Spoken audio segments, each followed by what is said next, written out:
dikkati naa Sénégal day waroowul ak yaramu màggat foo laal ma ngay metti waaye it waroowul ak cin luy bax amul ruqu sedd tribune yéene kaay ne ma réew mi moo seddul benn yoon ndax itam foo lamb rek gaa yaa ngay ñaxtu ña nga xam ne ñoo yor dem ak dikk ga yéene kaay bi dee média bi ne ma tey daanu soobu ci grève yamuñu ca ñoom jàngalekat yi ña nga ca artu nañu de ci grève la ñuy daal di soobu étudiants yi ña nga ca ci xiifal am ñoo xam ni fa ñu nekkoon dañ leen fa génnee réew mi tàng di jëx-jëxi tribune ne ma tojal yax bi ñoom chauffeur si fas yéene nag dakkal dem ak dikk tey jii ci Ndakaaru jël jóob ndax nee ñu nag jafe-jafe la ñu am ak takk der ci tali bi am na ñuy jafe-jafe bu ñuy muté woto yi waaye tam at yi ñuy laaj ngir mën a am permis metti na pesage yi ci pont bascule yi ak yeneen daal doon nay jafe-jafe ba tax tey woto du saak chauffeur si laay waxal gannaaw ñoom jàngalekat yi ña bokk ca CUSEMS si démb tàmbali nañ ab débrayage tey jii ñu fas yéene banque seenu loxo duñu jàngale ñoom waa CUSEMS grève générale lay doon buñ ca noppee étudiants yi nekk ci UVS ñoom ña nga ca xiifal étudiants yu ENDSS yi di sàkku ñoom it ñu organiser leen seen ñaareelu session examen yi ca waxtu woowu ku ne di grève ak di ñaxtu ña nga xam ni ñoo yor panneau publicitaire yi nekk ci guddi gu bët setagul ndax dañ leen ni wekki leen te ñoom xam nañ ni bu nu wekkee ay nit la ñuy jële bitim réew andi leen fi ñuy wekki panneau moo tax publiciste yi mere nañ ba futtu nguuru Sénégal te nag coow yi am ci réew mi jamono ji merewuñ ci kudul ministre yi di Mansour Faye Cheikh Oumar Anne Abdoulaye Diouf Sarr ak Abdoulaye Sow interpellé nañ leen de l'évidence yéene kaay ne ma Dakar dem dikk moom dafa sax demul daa dikk moo tax nag ñuy laaj directeur bu yees bii ndax dafa nekk ci làmbaatu tata foog tatañu ndax kenn gisul ak jëfam moom daal comme ku ci bokkul xoole rek critique yéene kaay ne ma Birahim Seck it ma ngi ca xeex ba de ndax nag ma ngay sulli nag la nga xam ni nguuru Macky Sall boobu ak léegi dañu koo dëxëñoon mel ni ku ko denc te loo xam ni boo ko laalee nguur gi ne accam bàyyil loolee la Birahim Seck duut baaraam critique yéene kaay ne ma mooy coowal CREI ga rapport bi nga xam ni IGE def na ko ci wàllu Petrotim Birahim Seck ne ma ni président Macky Sall wax ji mu naan day dikkaat ci dossier bu Karim Meïssa Wade ak Khalifa Babacar Sall safuñu lañ bëgg mooy ñaar fukk ak juróomi nit yi desoon ci coowal CREI yi mu wax nu ñan la ba pare déglu leen la ca des nag mooy IGE la mu waxoon ca coowal Petrotim ga ana fu ca nguur gi toll ndax ña jege Macky Sall lool sax ñoom lañ ca tuddoon ba tey furaas daal di xidéem ña ngi ca seeni gox di daagu Birahim Seck ne ma ne anañu 24 heures yéeni kaay ne président Macky Sall kay ay waxam leer na moom moo fi xamle woon ci décembre bii ni am nay dossier yoo xam ne bu ko ministre de la justice xibaaree ni am na fa moom mooy xool nag naka la ñuy doxalee ci dossier yooyee kon nag lu mu teg mbaggam ba moom la neex moom président Macky Sall bu wëlbatikoo nag ne coowal Barthélémy Dias mi yëgul tinul presse bi la ko yëgee laaj war na caa mën a samp de ci président Macky Sall Sud Quotidien mel ni ku naan ko bii moom yëgal procès en appel bu Barthélémy Dias ni ki tey jii la Ndakaaru nag war a nekk ci tempête boo xam ne mar day taali tribune yéene kaay xamal ñu ne tey daal la bésub dëgg ngir Barthélémy Dias réew mi Quotidien ne dara nag ci coowal Khalifa Karim gii président Macky Sall contourné Ousmane Sonko dong la ci bëgg l'observateur ne benn président Macky Sall bëgg na woon gaa yi ne leen moom nitu jàmm la moo tax mu bëgg a teggi la mu tegoon Karim Meïssa Wade Khalifa Babacar Sall waaye tam ak bal la fëgg ci kaw opposition bi bëgg bàyyee nag Sonko ak cëggal guyam moom mi ne doxul ci jàmm président Macky Sall daf koo bëgg a wan ni ma nitu jàmm laa maanaam ay feemi président dong la l'exclusive yéene kaay ne feem yi ci wàllu politique xaw ma kañ lay dak xoolal ma la nga xam ne rek moom moo am ci local 2022 ci diwaanu Podor coalition wàllu askan wi sax moom fi mu toll nii mooy woote wàllu ndax nag lu ëpp fanweer ci ay conseillers ñoo wane ginnaaw ñoom ñëpp nag daal dinañuy dem ci Benno Bokk Yaakaar Tribune yéene kaay ne ma ay parti yu opposition bi daal dinañuy bàyyi Yewwi Askan Wi Ousmane Sonko ca Ziguinchor su aané yi boobu day Benno Bokk Yaakaar ñoom ña ngay booloo rek Amadou Ba Seydou Gueye Aboubacar Sadikh Bèye daal dinañuy lëngoog mbagg ak Abdoulaye Diouf Sarr Tribune yéene kaay ne ma foofee ca Yëmbal Nord candidat bu gëm sa bopp bi daal dinay lëngoo moom ak fukk ak ñeent ci groupement de femmes yoo xam ne maire ba Daouda Ndiaye la ñu àndaloon source aané wax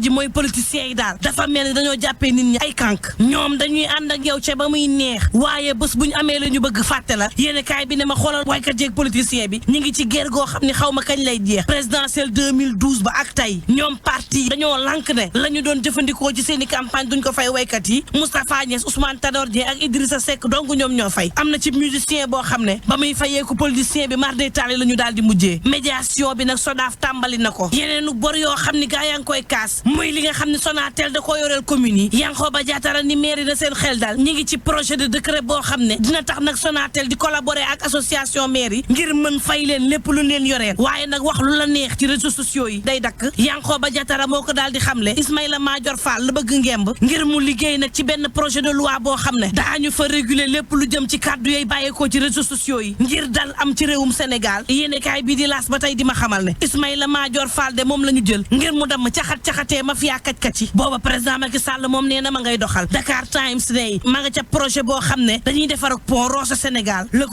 le quotidien ne waay Sénégal nanu gestu xale yi nga xam ne dañoo am woppuk sida ñàkkub traitement ci sida gi tax na ba xale yi ko amee kenn farluwul ci ñoom le quotidien ne geneen nag wopp ngi nii de te farlu war nanu ci mu di omicron di variant bu bees bu coronavirus bi Témoin quotidien ne leneen luñ bañ mu faagaagal nu mooy ñàkku mbaam xuux ci réew mi opération mbaam xuux gi day daal dinay tàbbi géej ndax mbaam yi la ca ëpp ci ñoom Guinée Bissau lan leen di yóbbu ci coowal miss yi critique yéene kaay jox kàddu ministre Abdoulaye Diop mu jàpp ni élection miss yi faw ñu saytuwaat ko xool ak doxalinam l'observateur ne l'enquête ba day tàmbali na ci coowal miss li plainte yëpp jébbal nañ ko sûreté urbaine réew mi ko di jéene tës baa ngi ci man de kat urbam fii ab soxna soo xam ni ay seexam la daal di jël jam leen paaka ñu ne déeta waaye mu jam yaay ji bañ ko laajee dafa ne jinne yi ñoo ne ko na rey ñaari seexam yooyu ak yaayam baax na ba mu sotti en tout cas bu leen fàtte ni coronavirus mi ngi ci réew mi te day faat yendu leen ak jàpp. Jumia bi leen indil Black Friday moo leen doon may seen revue de presse. jëf Mantoulaye ci bundooy jaajëfal leen bu baax ci teelu bi la jotaay xibaar fii lanu ka ndar keppe ñu wàcc si tali bi Yacine. aywa saytu demee tigi bi ñëwaat. réclamation daal di wutili cité kër góor gi foofu lay amul jafe-jafe dootul endroit signalé cette fois-ci ñi nga xam ne nii ñoo choisir l'ancienne piste vers Ouakam laata ngeen am accès au niveau du rond-point Cheikh Béthio foofu la aussi yéex na lool ndànk ngeen circuler par contre sur le côté opposé maanaam ñi nga xam ne ñoo bëgg a dem du côté Boulangerie Jaune foofu la moom amul benn jafe-jafe ça circule tranquille mais di rappeler aussi sànq rek nous sommes passés sur les allées du Camp-Pénal foofu la aussi c'est pas difficile seulement rek tout autour du rond-point Cyprès moom quelques ralentissements yaa fi sekk. C'était Trafic News. si papale ba si kanam aywa Mambay. ay ca kon ñu bàyyi la nga dem jëli café. waaw nga dem dolliwaat. waaw. le député du peuple moom la ñu àndal waxtaan wi wax nag Birahim Diadji Touré El Hadj faw après ñu xoolaat dossier waa Dakar Dem Dikk parce que foofu moom il faut ñu lijjanti ko parce que man dama ko romb rek dama mel noonu ah. il faut ñu engagé ko fu mu engagé. parce que non amee. da ngay xool gestion réew mi ñu ko dénk ni ñu koy doxalee. nga am ci droit de regard bu jaaduwul nga ni jaaduwul mënuñu am li fi manque ci ay bis ñu lu yeneen bureau yoo xam ni daa cher lool na waar na il faut ñu gëstu loolu ay ñu door ko ni ñu ko waxee tout à l'heure jëm ci wàllu dem beex dëkk bi transporteurs yi tey dañu nekk ci ab grève bi 0 heure jotee la ñu rek gaare seen i oto ñoom ñëpp boo génnee ci tali bi tali baa ngi féex 48 heures la ñu fas yéene amal seen ab grève jafe-jafe yi bokk na ca tracasserie noonu la ñu ko tuddee yi nga xam ne moom la ñu jànkonteel ci tali bi bu ñu sukkandikoo ci Alassane Ndoye responsable la ci cadre bi nga xam ne moo ëmb transporteurs yi cadre unitaire des syndicats des transporteurs routiers du Sénégal waxtaan la seekaax Mohamed Diop. secteur u dem beeg dëkk bi di bëgg tabbi ci grève générale ngir artu gouvernement bu Sénégal ñaari fan lañu ko bëggoon def waaye léegi ci 1er décembre bi képp la ñu ko tënk. 20 ans ngi nii yoo xamante ni bii saa yu ministre ñëwee rek ci benn ministère bu transport lay fekk transport 10 yóbbu ko 8 wala 9 mais musu ko benn ministre musu ko fekk 10 yóbbu ko 11 ñu gis ne nag loolu baaxul ci métier bi. syndicat yi yëpp kenn ku ne def nga sa effort mais dara mbër mi ñuy bëree rek ku ci bëree moom mu daan la parce que xëj na moo la ëpp gàllaaj ëpp la carton loolu moo tax ñu def cadre bi nag. bu ñu sukkandikoo ci Alassane Ndoye grève bi ni mel lu leen yoon may la te lu waroon def la bu yàgg ndax état bu Sénégal mën leen a gestu jéem a régler seeni problème transport bi nag dafa yàqu te kenn yàqu ko ku dul état parce que li tax moo ko yàq bu état dafa war a bàyyi privé yi ñu góorgóorlu mu jàppale leen mais soo fekkee privé yi li ñuy def nga bëgg ko nangu booba yaa ngi yàq transport yaa ngi yàq Sénégal. Alassane Ndoye di fàttali ne état bu Sénégal joxul cër benn yoon liggéeykatu transport bi moo tax juróomi at a ngi nii joxewul cahier de doléance waaye mi ngi woo ñëpp ngir grève générale bi ñu mën koy réussir. lan mooy impact bi Birahim jëm ci grève bi nga xam ne moom la ñu nemmeeku ci dem beex dikk bi rawatina ci wàllum koom. mais ay millions la yoo xam ne dañ koy perte te pas seulement li ñu woowee perte directe parce que ñoom ñi nga xam ne ñoom ñoo ciy liggéey du ñu encaissé du ñu versé. mais ñi nga xam ne ñoom ñoo doon jaar ci yooyu les woto pour mën a dem ci seen liggéey loolu perte lay doon également boo xam ne kenn mënu ko natt ci lu soxal wàllu grève bi mooy li ma doon wax sànq nag il faut nécessairement que réew dafa am ñaar wala ñetti secteurs yoo xamee ni bu ñu xësee taxaw même bu dee benn fan nit ñi sentir ko muy commerce muy wàllug transport di dem ak dikk bi waaye tamit lépp lu jëm ci wàllug produit hydrocarbures ñu ne par exemple ni ñii di station essence yi dañoo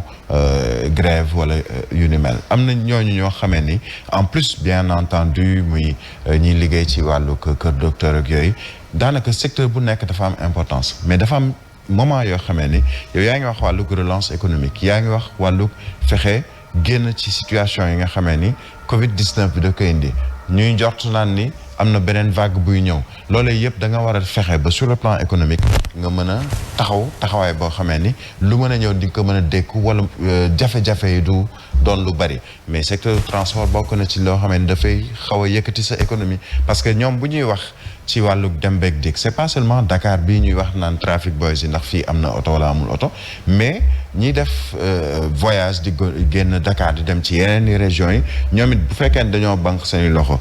kenn di ab investisseur wala di koo xamee ni dafa am lu mu waroon a ñëw wut si Dakar wala dem ci beneen région fu ci mel ni Diourbel amul oto yooyu nga xamee ni ñoo ko war a yóbbu dafay poser problème te mën na am jeexital sur le plan économique. su weesoo transport bi El Hadj waa CUSEMS également ñoom it kuréel la góombay jàngalekat yi nekk si daara diggu doom yi grève générale la ñuy amal tey ji ndax ñetti at juróom-benni weer ñu ngi topp ci ay accords yu nga xam ne nguur gi daf koo signé mu tëwam ak saafara El Hadj. xam nga Birahim dafa aborder tomb bu am solo. ci grève wu. dawalkatu woto yi transporteurs yi mais noonu itam la mel ci grève wu jàngalekat yi de façon globale wàllu koom-koom daf ci am solo nga ciy bàyyi xel. wàllu politique daf ci am solo mais wàllu sociétal loolu nag mooy suñu problème c'est-à-dire que boo gisee grève yi di bëri te du am sax njëriñ souvent ci ñu koy def mooy ñi nga xam ni ñoom ñoo jiite réew mi di gouvernants yi dañu dul yëg grève yi askan bi ñoo koy yëg ci duñu jaay carburant askan bi ñoo koy yëg ci duñu am oto bu ñu dugg askan bi ñoo koy yëg parce que seeni doom bu ñu xëyee jàng ñu renvoyer leen askan bi ñoo koy yëg parce que ñooy jàngalekat yi doon ay pères de famille bëgg a servir seen réew mais ñooñu ñëpp kenn ki ñuy waxal moom yëgul loolu dundul li ñuy wax sociétal ci biir askan wi am na xaalis yow par exemple Birahim tey yow sa yëgoo grève bi parce que am nga oto boo taal yëgoo grève parce que carburant tuuti nekkoon na ci muy lu mat ci 1 million Sénégalais yoo xam ñu ngi fi mais oto yi 5 millions 6 millions ñoo koy soxla. gouvernement yi ñoom yëguñu ko parce que am nañu oto yëguñu ko ñoo ngi ci seeni ay clim yëguñu ko demuñu ci station jëndi carburant yëguñu ko parce que demuñu ci boutique jëndi ceeb yëguñu ko parce que seeni doom jàngiwuñu ci école yi yëguñu ko parce que doonatuñu ay jàngalekat donte ñu bëri ci ñu ay jàngalekat la ñu woon.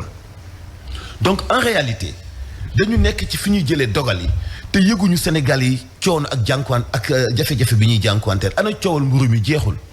tey Sénégal yi bëgg ak bañ ñu ngi lekk li ñu leen forcé bëgg ak bañ boo xëyee l'essentiel na nga am mburu lu ñu la ko jaayee nga jënd coow li jeex na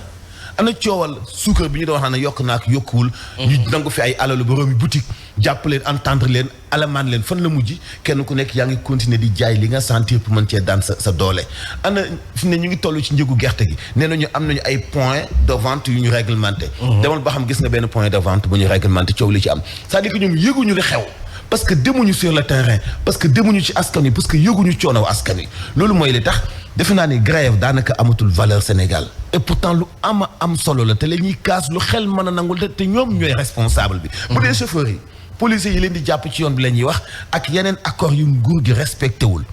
mais policiers yi leen jàpp da fekk amuñu kayit yooyu fan la tardé parce que ay étrangers ñoo koy contrôler léegi di ko joxe ak seen ay caprice ak ay promesses yoo xam ne respecté wuñu ko loolu benn la bu dee ci côté école yi yéen ñëpp umpaliwul leen ni jàngalekat yi amuñu plateforme revendicative bu bees saa bu ñu grévé dañu ni accord yu ñu signé woon 2000 nangam mais nguur gu wax ba noppi te mënoo sàmmanteeg li nga wax parce que yaa ngi fawee sa kàddu parce que nawloo ñi ngay waxal parce que gëmoo sax ba xam ni bi nga toogee di wax xam nga ni yow wóor na leen ci sa conscience sa damir xam nga li ngay wax doo ko def loolu moo grave bu tey jàngalekat yi boo leen laajee bi ñu signé seen accords yi ak léegi ñaata ministre ñoo jaar ci seen ministère boobu ñaata tey ñu wax ak Mademba suba ñu jëlee fi Mademba indi Masamba bu ñu noppee ci Masamba ma ko du ñëw bu ma ko du ñëwee ma non c'est-à-dire dañu sérieuxwul ci dundu société bu sénégalais te loolu nag foofu la ñu war orienté seen politique parce que bu ñu ko xamee ak bu ñu ko xamul réew mi gàll góose na seen doxalinu askan wi metti na seen dund metti na indi ci saafara moo gën vraiment di làkk naar quoi. ok ñu waat bi jëmale ci procès Barthélémy Dias xam ngeen ne tey jii lay wuy jiwaat mu mel ni kon nag fukki fan ci weerub décembre mujj bi ci weerub novembre dañu ko woolu woon ba amoon ak yëngu-yëngal tey jii nag moom candidat bu Yewwi Askan Wi bu fii ci mairie bu Dakar dana wuy ji lépp jëm ci procès bu Ndiaga Diouf ba nga xam ne dañu ko faatoon démb nag si fàttali amal nag doxantu ci mbeddi Ndakaaru Njaay procès ba ak dikkaat fàttaliku ñu ànd Seex Fatoumata Diop. Barthélémy Dias fas yéene jàkkaarloo juge bu chambre correctionnelle bu cour d'appel bu Dakar maire sortant bu Mermoz Sacré-Cœur ñu fas yéene ko fa juger en appel ci rek mbirub Ndiaga Diouf muy nervi bi nga xamante ne moom la ñu faatoon ci 2011 moom nag jugé woon nañ ko rek ak fukk ak ñaar ci ay doomi aadama te ñu tëjoon leen ci atub 2017 ñaari atub kaso nag lañ ko tëjoon juróom benn yi mu tëdd ci procès en appel boobee nga xamante ne nag lu bare yoon daal dinañu ko dàq waaye nag ci weeru sulet bi ñu génn nag audience basta lañ ko daal di fixé woon ci fukki fan ci weeru novembre gi ñu génn waaye Dias fils ak Yewwi Askan Wi ñoom la ñu waxoon rek dañoo jàpp ne stratégie la ñu teg ngir saboter candidature am waaye lu ñu mel parquet bi nag da ko weddi woon ci noonee nag ñoom ñu daal di woote rek résistance àllarba googee nag cortège bi rek daal di yóbbu woon ca tribunal leader bu opposition yi yëpp nag ànd nañoo woon nag ay téeméeri doomi aadama yoo xamante ne dañoo mujjee sax jàmmaarloo ko waaye takk der yi di Barthélémy Dias moom sax dafa ne woon dootul dem di wuy ji benn convocation ginnaaw gi nag la daal di dellu si ci biir mbir te ne rek dina wuy ji ni ki benn fan ci weeru décembre gi. mu nga procès en appel la lan moo ci mën a xaarandi Barthélémy Dias sax ak ban impact la mën a am ci élection yu ñu jëm rawatina ci candidature am Birahim.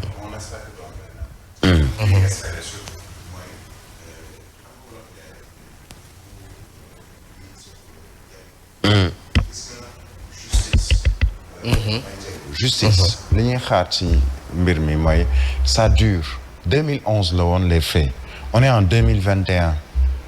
est-ce que ça va continuer également am na loo xamee ni nit ki day sàkku liñ naan nañ ma létt wala ñu firima tey am na ay nit ñu nekk ci biir kaso yi di xaar ñu war leen a àtte ba léegi àtte guñ leen xamaguñu fan la ñuy féete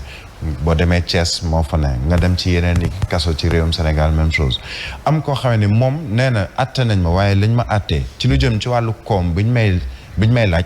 mënul nekk faw ma def appel mu def appel mais Mambay à côté appel boobu dafa am beneen appel boo xam ne mu ngi jógee ci parquet bi mu ne ni kii li ñu ko teg ci wàllu daan néew na ci li ma ko jàngatee donc damay def appel pour que ñu xoolaat boobu le procès mais au fur et à mesure ñuy bàyyi ces procès bi di tirer en longueur ñi xaar ñu war a xam fan la war a féete ci wàllu woowu loolu dafay gën a yokk tension te yokk tension bi c'est pas parce que forcément dina am ñu génn ci mbedd mi wala dina am ñu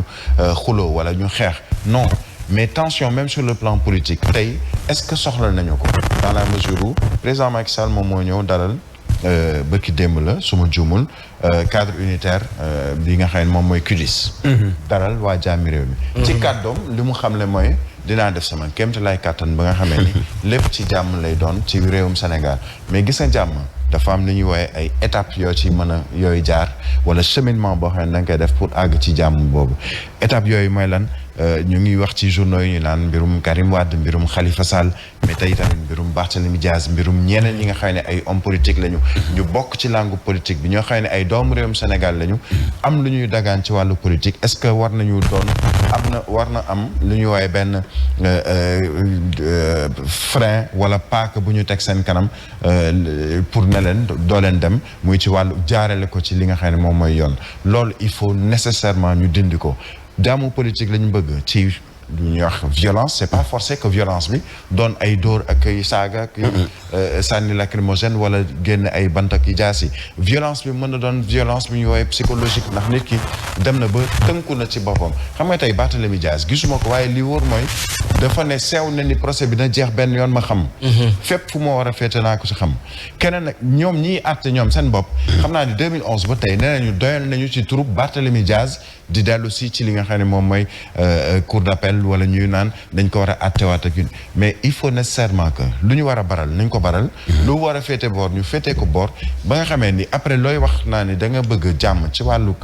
politique jàmm ci réew mi day leer ne teg nga ay acte yoo xamee ni day indi jàmm jooju te acte yooyu mooy nañ fexe leeral lépp benn yoon. ñu leeral lépp Birahim wax na ko woote jàmm gi est-ce que gënu see woon jiitu dossier yi nga xam ne moo nekk si table ji ñu vidéo yooyu yëpp bu ci mel ni kon bu Barthélémy Dias ngi bu Ousmane Sonko ngi fi Miss Sénégal yi mbirum ñaari député yi Assemblée nationale passeport diplomatique yi vidéo dossier yooyu yëpp mu féete boor ñu daal di jàll ci leneen El Hadj.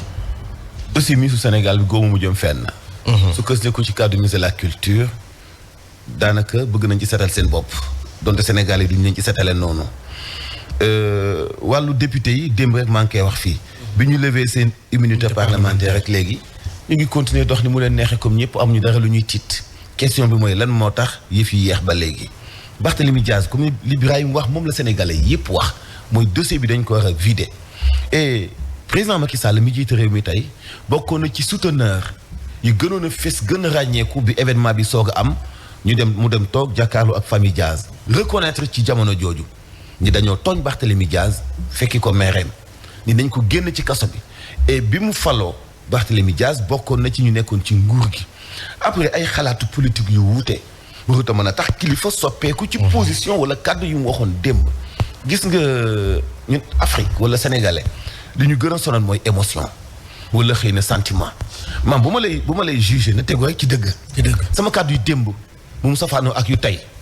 sama position démb bu mu safaanoo ak bu tey na bañ a tegu ci wàllu sentiment wala wàllu interprétation li président Macky Sall waxoon démb ñun ñëpp dañu jàppoon ni loolu mooy dëgg amul kenn ku ñuy fekk ci sa kër di la agressé te ñu ko def teguñu ko fenn mais ak lu mën di am dossier bi atte nañu ko Barthélémy Dias jamono jooju xëy na am na lu mu doon sàkku ci maire ba mu nekkoon mais tey jii am na lu muy sàkku ci maire yi ba mu yóotuwaat mais bu ñu ko def arme boo xam ne dañu koy xeex ci wàllu politique et gis nga maam dossier bi nag ba kenn moo ci rodde mais kenn mënu cee génne politique parce que kàddu yi démb yi ak kàddu yi tey yi dafa waroo ci moom même dossier bi moo tax da nga leen di laaj seen i kàddu démb ak seen i kàddu tey ban moo ci nekk dëgg ci yéen wala seen i kàddu démb ak seen doxalinu tey ban moo ci nekk dëgg ci yéen en tout cas Sénégal yi bëgg nañu dem ci élection locale yi ci jàmm bu fekkee élection yi dina am incha allah. ñu jëm ci Khalifa Sall ak Karim Meïssa Wade ndax dañu jëm ci ñu réhabilité leen delloo leen li nga xam ne rek mooy seen i droit ñu mën a voter wala ñu mën a samp seen dënd bokk ci ay élection en tout cas loolu jot nañu ko waxtaanee ci ab audience bu doxoon ci diggante ak CUDIS kuréel la gu taxaw ngir nag dox tànk jàmm ci élection yu dëgmal ak nag njiitu réew mi président Macky Sall ñu ànd seex jàngatu ko Fatou Abdou Ndiaye. bii di bu njëkk bu njiitu réew mi Macky Sall yëkkatee kàddu jëmale ko ci Karim Wade ak Khalifa Sall ngir dalu leen seen i àq ak seen i yelleef Macky Sall mi nga xam ne démb ba muy dalal waa CUDIS wax leen ne noppi na ngir rek fexe ba détenu politique yi siiw lool ci réew mi muy Karim Wade ak Khalifa Sall ñu mën a bokk ci élection ëllëg mën a jëlaat seen i àq ak seen i yelleef ma nga cay xalaat te it fas yéene koo jëfee waaye kàddu yi mu mel ne yëkkati woon na ko keroog ba ñuy waaj élection présidentielle 2019 ba mu demee ca Paris ci centenaire bu armistice njiitu réew mi interview boo xamante ne jagleel na ko sunu naataango yu France 24 moo doonoon bu njëkk bu mu yëkkati mbirum Karim Wade ak Khalifa Sall juróom-ñaari simili boo xam ne sëq na ko sunu naataango yi naam tuddul seen i tur waaye nag ci biir interview bi mu doon wax ne justice bu Sénégal dafa tëddee njaaxaanaay te it moom noppi na ngir ëllëg bu nu ko falaatee mu fas yéene leen a jox ab amnistie générale amnistie boobu nag boobu ba tey gisuñu ko te moo ne 2019 ak léegi bi ñu ko tabbee am na ñaari at te it ñu nekk ci wàccaayu élection locale njiitu réew mi indiwaat mbiru amnistie Karim Wade ak Khalifa Sall ñuy xaar nag ndax bii yoon dina jëfee loolu nga xam ne mooy diggee te mu def ko te it mu bañ a def na nga xam ne ko jiitu moom la defoon jëm ci ne diggee yi moom ki ko gëm mooy ki nga xamante ne moom rek la engagé. mu ngoog diggee yi ki ko engagé moom ki ko gëm rek la engagé loolee la Fatou Abdou Ndiaye wax ndax yow gëm nga ni Karim Meïssa Wade mën na dikkaat fii ci réew mi bay bokk ci ay élection wax ju ñuy wax te mu doon loo xam ni honneur nanguwu ko ngor nanguwu ko diine nanguwu ko muy waxu nit ki engagé wu lu dul ki ko gëm nit ay waxam dafa nga nekk dëgg ba bu waxee ñu gëm ko politicien nit la comme ñëpp di yëg ñëpp yëg donc daa fa fexe ay kàddu nekk dëgg Karim Wade waaw gëm naa ni dana dellu si waat parce que man ba léegi jàpp naa ni maam gis nga ñii di ñu jiiti ci wàllu politique dañu nekk ci benn cercle benn réseau boo xamante ni bi ñun amuñu ci accès dañuy yëgante dañuy déggoo dañuy jouer ni mu leen neexee dañuy calculer ni mu leen neexee ñun ñoo comprendre gu la moo nekk ci biir seen cercle boobu ñu nekk mais man Karim Wade ku ñu daan ay kaso ati kaso jëlali fii guddi defal la passeport nga dem te dootoo dellu si sa prison nekk Qatar du génn Qatar benn yoon loolu kenn du ko nangu. xëy na yow nag sa xam-xam wala sama xam-xam xëy na mën naa bañ a yegg ci déplacement Karim Wade te sax duñu intéressé mais soppi am réewu jàmm def ko kaso ñeel Karim Wade loolu du ko nangu bàyyam du ko nangu ñun ñoo xamul kàddu yi ñu waxante ak la ñu nar. la ñu nas ci palang pour Karim Wade dellu soit fii bu jotee ñun duñ ci mën dara. ñun ñooy attardé wu di sonn ci ñoom mais planifié nañu ñoom la ñuy def bu yàgg ay calcul politique am na fi tey kan moo gën a virulent waa PDS ci élection locale yi ak seen coalition na moo leen poussé woon ci ñu bañ a bokk ci élection yi passé ak yeneen ñun ñoo comprendre li ñuy joué mais lu ci mën di am ñoom dañuy joué ba doyal mais souvent dañuy génnee ko askan wi souffrir askan wi doon seeni ay militants askan wi leen di fal te ñoomatuñu sax 1%. président Macky Sall xam na li muy calculer bu baax ci amnistie Karim Wade wala diggante ma Khalifa Sall na moo tax Khalifa Sall dong nekk benn maire bu dugg kaso ndax caisse d'avance. loolu moo tudd nan seen calcul politique yi boo ko décortiquer jël sa temps da ngay xam ñun ñëpp dañuy fowe ñun néew ñoo ci am ay principe yu ànd ak valeur yuy bàyyi xel askan wi nga xam ñoom la ñuy wax bas peuple. Karim Meïssa Wade bu ñëwaat ban coppite la mën a andi caarinu politique bi Birahim. déjà na ñëwaat loolu mooy d'abord li war a njëkk am. xam nga lan sànq dama ko bëggoon a brosser. mais temps bi mayu ma ko mais tey dafa am loo xamee ni gis nga épée de Damoclès waroo ko teg ci bopp nit ñi nga xamee ni ñoom ñooy say opposants tudd nga Karim Wade le cas Karim Wade est différent de celui de Khalifa Sall. parce que Karim Wade ñoom laaj ñu amnistie PDS lu ñu bëgg mooy nañu ubbiwaat procès bi parce que dañu ko def ci anam boo xamee ni yaakaar naa ni am na sax ñoo xam ne dañoo bokkoon ci ñu jàpp ne dañoo jege nguur gi ñoo xam ne dañoo ñaawlu lii di cours de répression de l'enrichissement illicite kon loolu beneen cas la ñoom nee nañu waxuñu amnistie soxla parce que amnistie mooy d'accord naa maa def gracier nañ ma léegi gannaaw grâce bi amnistie nañ ma setal nañu sama lépp ñoom nee nañ defuñu Karim Wade ne nañu ubbiwaat procès bi parce que déjà cours de répression de l'enrichissement illicite boobu instance yu bari sur le plan international dañoo ñaawlu doxalinu CREI yi donc benn cas la mbirum Khalifa Sall mooy li may wax léegi épée de Damoclès nga jël benn jaas yi wekk ko ci kaw boppu nit wala tiimale ko ne ni attention boo jaaree fa warul jaar jaas bi wadd sa bopp wadd tey moom la ñu bëgg a def Ousmane Sonko moom la ñu bëgg a def ñu ngi koy wax sànq Barthélémy Diaz moom la ñu bëgg a def également Khalifa Ababacar Sall ak képp koo xamee ni tey da nga jàpp ni opposition nga bokk peut-être ñu jàpp ni opposition boo xam ne mën na indil jafe-jafe nguur tout simplement parce que dans l'entendement des Sénégalais ak perception bi Sénégalais bi am mooy ni justice moomul boppam loolu déjà foog ñu dindi ko parce que perception la boo xamee ni dafay persister au Sénégalais boo laaj ne ko ndax justice am na indépendance boo doon def sondage tey nga génn ci mbedd mi boo jëlee fukki nit nga laaj leen leer ni juróom-ñeent yi dañ naan justice amul indépendance déjà loolu boobu la perception foog nga dindi ko mais loolu pour nga dindi ko foog justice moom boppam bañ a aaju ci mbirum politique ndax politique ni ko Mansour waxee ñoo yore seen i calcul bopp président lan lay calculer ci daanaka ñuy naan ni Khalifa ndax dañ koy amnistier duñ ko amnistier moo ko xam lan lay calculer ci Karim Wade ndax dina ñëw wala du ñëw ka nekk fële ca Qatar te boppam de ñoo ko xam donc ci wàllu politique ñoom ñoo xam seen i calcul mais ñi nga xamee ni ñoom ñooy loolu pouvoir exécutif bi la mais ñi nga xamee ni ñoom ñooy pouvoir judiciaire mais nga lawee nañu moom seen bopp doonte perception bi sénégalais yi am ci ñoom xaw na wuute mais nañu moom seen bopp bu ñu ko xasee ba def ci la ñu gën a am confiance ci dossier yu ñu mel ñu jàpp ni Karim Wade peut-être mën nañ ko attewaat wala Khalifa Sall mën na amaat leneen lu ñëw wane ni lañ ko doon dugal wala lañ ko tuumaal ba dugal ko ci kaso bi demeewul ni mais day fekk justice moom boppam ci wàllu woowu moom leneen lu soxal la jotaay xibaar moo di fédération des agents et courtiers immobiliers du Sénégal ñoom nag andi nañu ay leeral ci lu waral njëkk location bi daal di cher nee nañ nguur gi nañ leen sa kaccat bu ñu bëggee xam la ko waral du lenn lu dul nañu gestu li nga xam ne mooy foncier bi nu mu chéré projet immobilier it jot te jafe na démb lañ ko xam ne si genn taskatu xibaar yi Safiatou Bandiaye kuréel gi boot agence ak courtier immobilier yu ci Sénégal di leeral askan wi suñu sukkandikoo rek ci seenub kàddu njëgu suuf si taux intérêt bi nga xamante ne rek dafa takku lool ci banque yi waaye itam fiscalité yi bokk na rek ci li tax li nga xamante ne rek moo di njëgu luwaas bi cher loolu. tant que jéemuñu ko lijjanti mënuñu wax ni que tey dañuy régler problème bi. foncier bi wàllum suuf bi njëkk li muy jar ni ko nit ñi di yokkee beneen bi mooy wàllum financement bi mooy suñu rapport ñun sénégalais yi et je vais dire africains yi suñu rapport en général ak banques yi ak institutions financières yi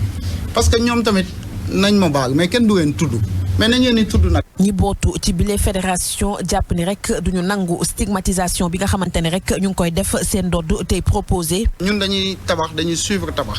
xam nañu li tabax waxuma tabax bi balaa ngay tabax rek démarche yi rek dox bi administration autorisation de construire leneen ak leneen étude de sol nu mu tudd plan béton armé plan archi yooyu rek dépassé na moom li muy wax. fédération bi boot agence ak courtier immobilier yi ci Sénégal di leeral itam ni courtage maanaam courtier yi liggéey la ñuy def comme bépp secteur d'activité bu mérité ñu fay leen li nga xamante ne rek moo di seenub service. cher bi daf mel ni kon askan wi wala sa locataire yi amaguñ ci ak saafara ndax nguur geex courtier yi ñu ngay passante bal bi de. waaw courtier yeeg agence yi. agence yi Mambay ñi yaakaar naa dañu waroon a jaar service commercial fay parce que ay privé la ñu ñëw wax seen i doléance ay privé la ñu muy courtier yi muy agence yi Mambay nga yore sa këru bopp yaa xam terrain ba ñaata nga ko jëndee yaa xam matériel de construction bi nga ci def yaa xam la nga tabaxee sa kër mais yow yaa opté pour dama koy louer nga louer état ne la na nga louer dafa cher parce que man état amaguma peut-être yenn possibilité ba tabaxal sama askan ay dëkkuwaay li ma ci am lu néew lay doon leneen la ma am possibilité man en tant que état may naa fexe ba sama askan ku soxla bu dee Mansour dafa bëgg terrain fii Sacré-Cœur ñu mën ko jàppandal mu mën a am terrain bàyyi lay doon peut-être ak mairie bi bu ñu paree ñu mën a soppi bàyyi yooyu ci loi boo xamee ni président de la République wax na ko jóge ci bàyyi nga mu doon titre foncier mais tey situation toll na foo xamee ni man mi nga xamee ni ma may locataire loolu nga xamee ni courtier bi wax na ko ak agence bi mais man mënuma dund loolu tout simplement parce que ndax da nga dugal la nga dugal ci matériel de construction dafa cher li nga def ci wàllug ndox ak yeneen terrain ba na nga ko jëndee dafa cher mais ba nga may loué da nga ma ne temps nga ma koy loué état ñëw ne faw nga wàññi parce que jàppandal naa yenn ci ay matuwaay pour que wàññi boobu mën a am nga wàññi ba mu neex la 1 an nga génne ko fa nekkoon ne ni sous prétexte da ngay defaraat parce que dafa am wala sa jarbaat ba jógee Allemagne moo ñibbisi da nga koy joxaat kër gi kooku génn nga xaar ba mu won la ginnaaw nga jël Mansour woo ko ne ko kaay mu loué la waaye nangam laa la koy loué mais finalement kan moo ciy gën a sonn le citoyen sénégalais parce que malheureusement citoyen bi tey muy Dakar ci yenn grande agglomération yi lii seen problème mooy amuñu sax fu ñu mën a yore suuf après nga dem war a dem banque mais kii dem banque mooy souvent ñi nga xam ne dañoo am salaire mu leen fin du mois di nga fay ko 500 000 francs ba 600 000 francs nga dem banque yóbbu ko sa ñetti bulletin de salaire wala ñeent ne ko lii mooy sama li may fay par mois sama contrat à durée indéterminée la banque dina sawar lebal la parce que da koy leer ni mois bu nekk dina am lu mu comp ci yow waaye ki nga xamee ni commerçant la peut-être moo ma ëpp man revenu par jour mën naa liggéey 1 million waaye nekkul li ñuy woowee salarié mu dem banque ñu ne ko waa mais sa revenu yi man mënumaa leer ndax da doon ay revenu yu régulier kooku nga war ko xañ kër te pourtant kooku peut-être sax moom moo gën a mën a am sañ-sañ yore këru boppam mais lii indi coow li yëpp mooy l'État a mis la charrue avant les bœufs wàññi nañu location génn benn loi waaye est-ce que ba ngay wàññi location wàññi nga coût de construction est-ce que ba ngay wàññi location wàññi nga ba ci pont bi ñuy wax ni sax dafa dem ba yokku est-ce que ba ngay wàññi location fexe nga ba la au moins majorité wu ñi nga xam ne dañoo bëgg suuf ñu mën a am suuf ci anam yu gàtt mu bañ a doon mbirum politique Mambay sama xarit la moo nekk cadastre bu Ziguinchor mën na maa may ñaari terrain wala ñetti terrain pendant ce temps un autre Sénégalais qui est dans les mêmes conditions qu'un autre am soxla wu mën a am au moins fu mu mën a suturloo ak njabootam ñu ne ko mënuñu laa jox terrain faw nga dem banque ñu lebal la mais ana location vente tey c'est ça qu'il faut faire revenir yenn banques yi nga xam ne banque de l'habitat du Sénégal mais foog ñu seet naka la ñuy jàppandale Sénégalais yi ba nga xam ni ku ci soxla pour ñu mën la jox prêt immobilier nga mën a am loo xam ne di nga mën a dem tabax sa benn kër ba nga xamee ni location crise bi ñu ciy wax ni dootul amati parce que ñi ci ëpp dañuy yore li ñuy wooyee seen kër peut-être ñi nga xamee ne ne dañuy louer li ñu naan nag lu mënta ñàkk la doon parce que dans tous les pays au monde il y a toujours des locataires. ngir yombal dëkkuwaay El Hadj état dafa taxawal li ñëwee logements sociaux yi waaye dafa mel ni nekkagul saafara ba léegi de. non logements sociaux moom foo dem benn pilote lañu fay def rek. boo awee ay yoonu Thiès ak yëpp benn pilote lañu fay def rek pilote nag moom du dëkkuwaay c'est-à-dire que bu ñu bëggee dëkkuwaay yu yomb maam foog ñuy veiller ci benn nit buy am 10 hectares pour dagg ko ay parcelles moom rek faw ñuy veiller ci benn nit bu turam di dund ak fukki parcelles. waaw téeméeri parcelles ci benn réew boo xam ne matuñu 20 millions de personnes. toujours dama koy faral di baamtuwaat muy plan urbanisme bi mu génne woon yàgg na ay at diggante Dakar Thiès Mbour muy triangle bi nga xam ni ci wàllu habitation tey bari na ñu am ay jafe-jafe ci wàllu location te xëy na comprendre ñu sax génn dem côté Diass wala côté Sindia jënd fa kër même bu ñu fa doon dem sax léegi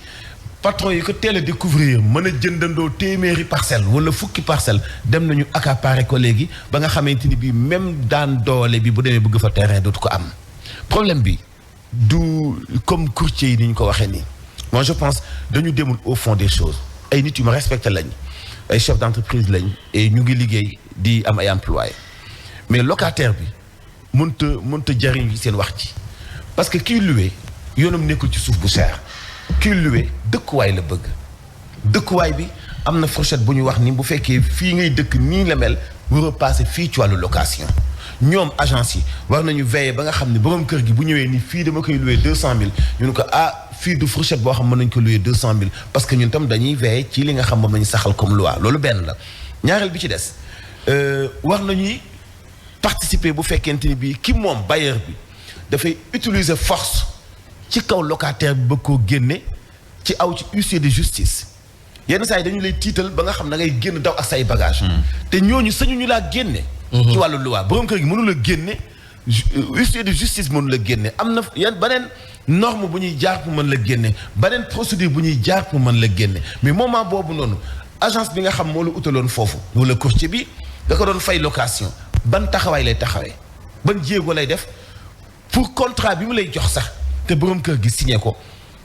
ñu génne sax faute ak failles yi nekk ci biir nga xamante ni bi xoolu ci lu dul njariñal boppam moi je pense pour ñu gën leen a gëm ànd ak ñoom dañuy gis ñoom ñuy xeexle locataire bi amul kër mais bu fekkente ni bi seen la ñuy am mu ngi jóge ci bailleur bi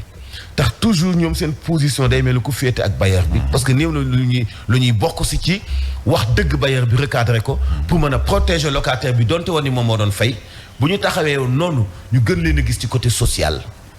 donc seen sortie bi am na solo mais bëgg naa ñu gën ko recadrer pour locataire bi amul dëkkuwaay mën a gis njariñam ci ñoom ñoom lan moo nekk seen njariñ ci locataire bi nga xamante ni bi amul dëkkuwaay donc loolu question la mais wàllu suuf si dafa cher fi ngay jaar dafa cher fi ngay amee financement dafa cher ci banques yi wala institution financières yi mais loolu bailleur bi la concerné muy man ma dem lebi banque tabax kër mais Mame Mbaye Ndiaye mi ñëw di louer agence bi war na ko protéger ëllëg bu mu bëggee teg Mame Mbaye Ndiaye loo xam ne jaaduwul Birahim mi agence bi warut a ànd ak man parce que maa moom kër gi parce que man maay dajale xaalis bi mais Mame Mbaye itam war naa am ku ko protéger te bu ko xamul agence bi moo ko war a xamal nan la mën a protéger boppam donc defe naa seen ndaje bi am na solo mais bëri na lu des lu locataires yi di demander ci seen taxawaay ñoom quoi surtout avance 4 mois yi ñoom war nañ ko bañ bu ñu opposé woon bailleur duñ ko exiger avance 4 mois yi fan la jëm du ma loué Sénégal ñekk laay loué ñoom mën nañ koo bañ boo dem visite fay du ma loué marié célibataire lay loué loolu moom ñoom mën nañ koo bañ surface corrigée ci boppam sax nit ñi xool ñoom mën nañ koo bañ am nañ taxawaay bu am solo néeg boo xamee ni normalement war nga faa mën a teg chambre à coucher muy lal ak coiffeuse ak yooyu mel noonu mais boo ci dugalee lal mën nañu ko bañ parce que ñoom ñoo gën a maîtriser taxes yi bailleur bi boo xamee ni day cher ñoo gën a maîtriser taxes yi bailleur bi donc ñoom seen sortie bi am na solo parce que xam nañu ne léegi am nañu association bu ñu mën a adressé wu donc loolu am na solo mais ñu ngi leen di séntu itam ci beneen taxawaay bu gën a dëgër ci bailleur yi par rapport ak luy mën a protéger locataire bi jaajëf ñuy fàttaliku ne tey jii Thiaroye 44 1er décembre 1944 la woon sunu tirailleurs yi ñu buumoon boom leen woon sa camp Thiaroye ñu doon sàkku seen ak seen yelleef lañ doon laaj jaajëf El Hadj Mouhamadou Mansour rendez-vous 13h. bisu Yabel. bisu Yabel bi gën a présenté Yabel ci histoire Sénégal tirailleurs sénégalais yi moom. ñu leen massacré sa ci camp Thiaroye ñu koy fàttaliku ba léegi Thiaroye 44 rendez-vous bi également ci tës. ci kanam incha allah tout à l'heure ci Zik FM Birahim. waaw rendez-vous gannaaw frontière.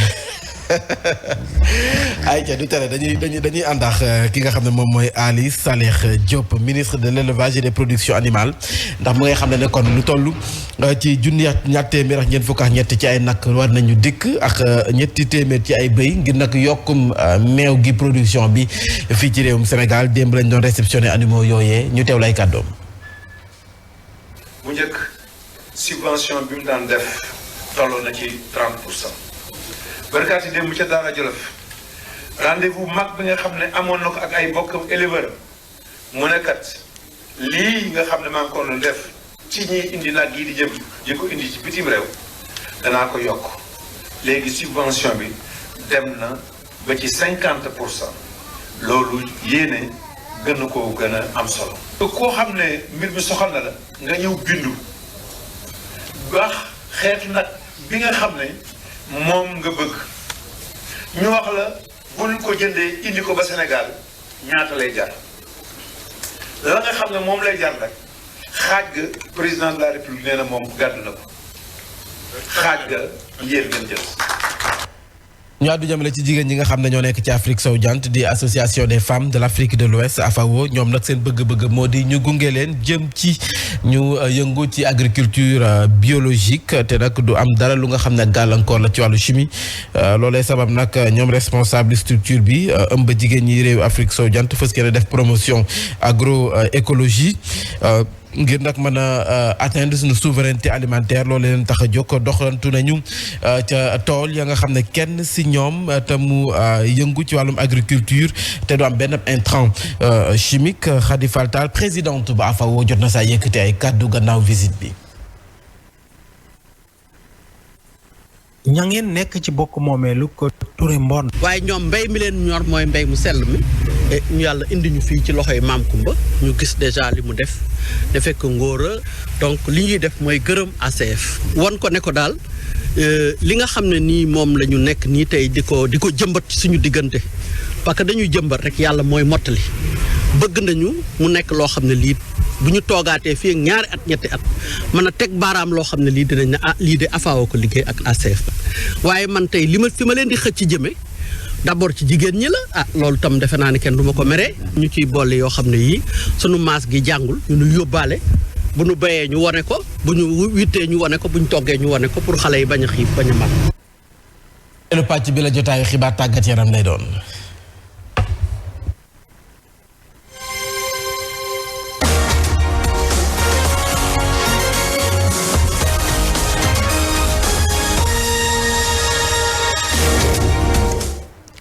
tàggat yaram borom jam si tiyax Dugar Pape Manta Mboup. waaw Mame Mbaye. ci loo ne. alhamdulilah la grand-mère. da koy tey. waaw sant yàlla bu baax. mbaa lépp jàmm.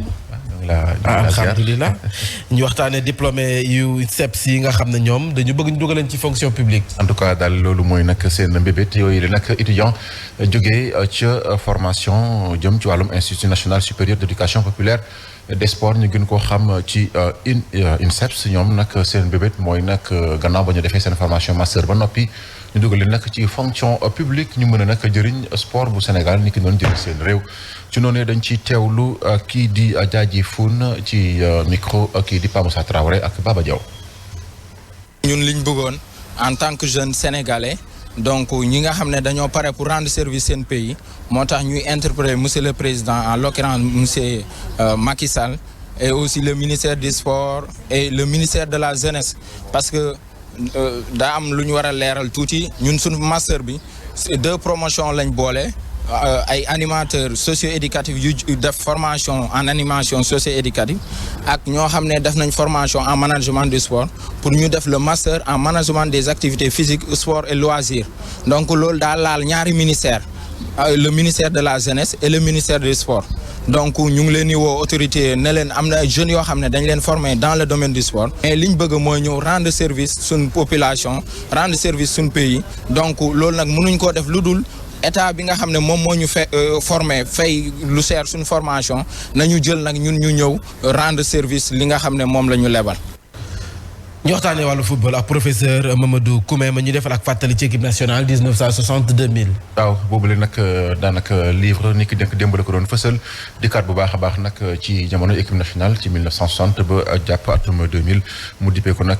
la saga de l' équipe nationale retracé nag bu baax a baax parcours équipe nationale bi am na nag yenn ay yu am solo yoo xam ne amal na ko ci boobule livre ci teewaayu Sadio Abibouka ak Malick Thioune dikkaat nañ bu baax a baax. ci nag livre bu professeur Mamadou Koumé. livre bu 270 pages la mu tudd saga de l'équipe nationale du football dafay wane waat footballu démb jàpp atum 1960 ba l'an 2000. premier match équipe nationale du Sénégal mu ngi ko joué le 5 novembre 1961 kon nag jaar-jaaru équipe nationale 1961 ba léegi. loolu boo ko xamee ba pare lan la lay indil di nga xam ñi nga xamante ni ñoo marqué but yi. di nga xam aussi joueur boo bëgg nga xam ñaata match la joué ci équipe nationale loolu amu fi woon fédération bi amu ko journaliste yi amuñu ko woon. ci biir livre bi ñu ciy gis bépp buteur bu équipe nationale bi ay portrait entraîneur yi fi jot a jaar yépp loole bokk na ci li jafeel bindub livre bi. mënoo am toujours témoin yi. wala ñoom da ngay ñëw ñu dala laaj lan ngay doyee liggéey bi lan nga koy def loolu daal mooy jafe-jafe yi gën a metti mais ñun suñu contribution la ñu indi. contribution bi moo doon ne journaliste yi parfois dafa am ay problèmes yoo xamante ni dañ koy am bëgg a wax ci benn jour ba nga xamante ni ancien la. photo Sadio Mané moo nekk couverture livre bi ñu gis ni équipe nationale bi jot na jouer plus de 600 matchs te composition joueur yëpp jàpp 1960 ba jamono ji mi ngi ci biir livre bi. jaajëf Sadio Abibouka ñu àddu jëmale ci programme championnat européen bi. tey jii ci ngoon nag jàppal na si la ñuy nag ndax képp lu jëm ci fukk ak ñeenteelu bëccëg foofu ca Angleterre di Premier League bi 19h30 nag Watford moo ci dalal Chelsea bu ñoom Edouard Mendy West Ham ak Brighton la Wolverhampton moo ci laale ak ñi di wax Burnley Southampton dina ci laale ak Leicester 20h15 Aston Villa la ak Manchester City Everton mooy dalal Liverpool loolu nag ab derby la jàppal ne démb nag Newcastle ak Norwich City dañoo def match nul 1 but partout Leeds nag moo daan Crystal Palace benn ball ci dara ca Serie A ba ca Italie tey nag la ñuy wëyal seen fukk ak juróomeelu bëccëg 17h30 Bologne ak AS Roma lay doon Inter bu Milan moo ci dalal Spezia 19h45 Genoa la ak ñi di waa AS Milan Sassuolo ak Naples bu ñoom Kalidou Koulibaly mi nga xam ne moo nekk ci boppu championnat bi démb Atalanta bu Bergame moo daan Venezia ñeenti ball ci dara Fiorentina nag moom dafa daan Sampdoria 3-1 Hellas Vérone ak Cagliari 0 but partout la ñu def Juventus dafa dem daan ñi di waa Salernitana ñaari ball ci dara ñu wax ci championnat bu France tey nag la ñuy tamit door seen fukk ak juróom-benneelu bëccëg ci ngoon 18h Angers mooy dalal ñi di waa Monaco ci boobule waxtu nag ci la Brest di laale ak ñi di waa Saint-Étienne Montpellier moom day dem foofu ca Metz Strasbourg ak Bordeaux la 3 moo ci dalal Lorient 20h Lyon la ak Reims Nantes ak Marseille la Rennes mooy dalal Lille Paris Saint-Germain moom dina ci laale ak Nice occasion la sax ngir nag Paris Saint-Germain célébré waale lii di juróom-ñaareelu titre Ballon d'Or bu Lionel Messi mu nekk nag guléet club bu Paris ci ay couleuram ab joueur jëlee ci lii di Ballon d'Or dañu koy jeexalee rek ak lu jëm ci wàllum nawetaan ak ASC Ndamlor bu zone 1A foofu ca diwaanu Mbour la mi nga xam ne ñoo ngi waajal nag seen tournoi vétéran ni ki samedi fukki fan ak juróom-ñett bu 16h30 jotee la ci boobu la nag final ci lañ nag fas yéene rendre hommage bu baax a baax ancien footballeur yu quartier Tefes final vétéran bi nag dina dox ci diggante Ndamlor ak ancien footballeur yu yoon wi parrain bi nag Cheikh Issa Sall lay doon kon xam naa ne ci teewaayu nag Mame Mbaye suñu vétéran bi. non il faut ma dem ci kii bi Souleymane Lo daf ma invité ci kii bi donc. ok xam naa ne ci vétéran yi ngay bokk. à côté y a Alioune Badara Sonko moom tamit. Alioune Badara Sonko tamit il faut mu dem ci tournoi boobu. le grand vétéran Mame Sidi. Mame Sidi tam ci vétéran yi la bokk. yow bu mag jërëjëf yow vétéran bu mag bi vétéran bu mag baa ngi nii moom mi taxaw. waaw mais di jaajëfal nag benn chauffeur clando démb dañoo tase mu lay nuyu di nuyu équipe bi yëpp muy Alé Ndiaye. Alé Ndiaye waaw di ko jaajëfal bu baax a baax. ñu koy nuyu bu baax case ba lay dox quoi case ba croisement Cambérène jaajëf Ale. ak association diabétique yi nga xam ne ñoo nekk ci Tëngéej ñu ngi ñuy suivre maa ngi jox seen message ku si mel ni kon Moussa ayca pàcc bu